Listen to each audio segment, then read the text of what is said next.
Good morning, Christ Church. So good to be with you this morning again. And this morning I want to bring you a devotion out of John chapter 1 and verses 1 to 5. Let me read that and then share a thought or two with you. It says this: in the beginning was the Word, and the Word was with God, and the Word was God. He was with God in the beginning. And it says, through him all things were made. Without him nothing was made that has been made. And these are the verses I want to highlight. Verse 4, in him was life, and that life was the light of all mankind. The light shines in the darkness, and the darkness has not overcome it. This concept in John is quite common, the idea of the interplay between light and darkness. Really, we can define it as maybe challenges in life, maybe the sin of the world. There are so many different things that we can kind of work with to try and understand what he's saying. Jesus comes into a world that has got a lot of challenges, probably not much unlike our world in many ways. We have a lot of challenges that we're facing at the moment, and it says he is the light into the world. The concept of light and darkness always reminds me of a family kind of holiday we always used to go to. It was a cabin in the woods, and when we got to the woods, and it was a dark night, and the moon wasn't up, and the trees were kind of overshadowing this little cabin. We'd get up in the middle of the night with all the lights out. There were no lights anywhere. And as we got up, it was so dark that we couldn't see a thing. We couldn't see our hand in front of our face. We couldn't even see the door to walk out of the room. We could see nothing. It was pitch black, and we couldn't see a thing.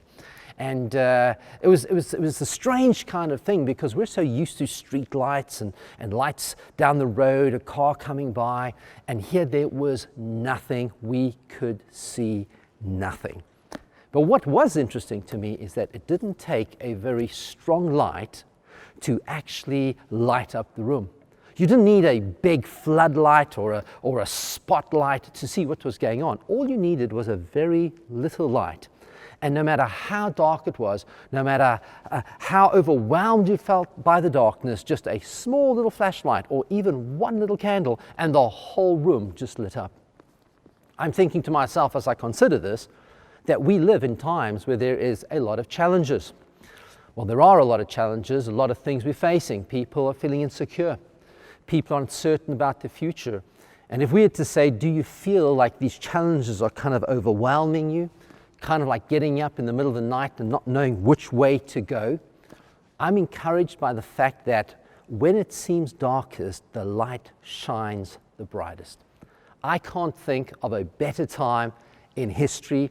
I can't think of a better time for Christ Church. I can't think of a better time in any of our lives for us to actually take that life, which is Jesus in our life, which is the light of the world in our lives, and to shine that to the world.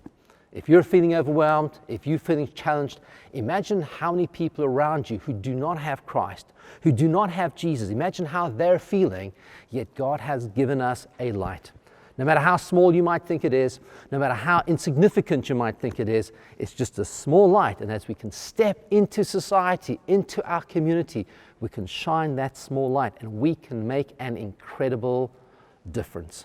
My challenge to you is this: instead of seeing all the problems, all the obstacles, all the issues that are around us in the world, why don't we look at the light that Christ has put inside of us and see this as probably one of the greatest opportunities that God has given to the church to be a bright light into a dark world.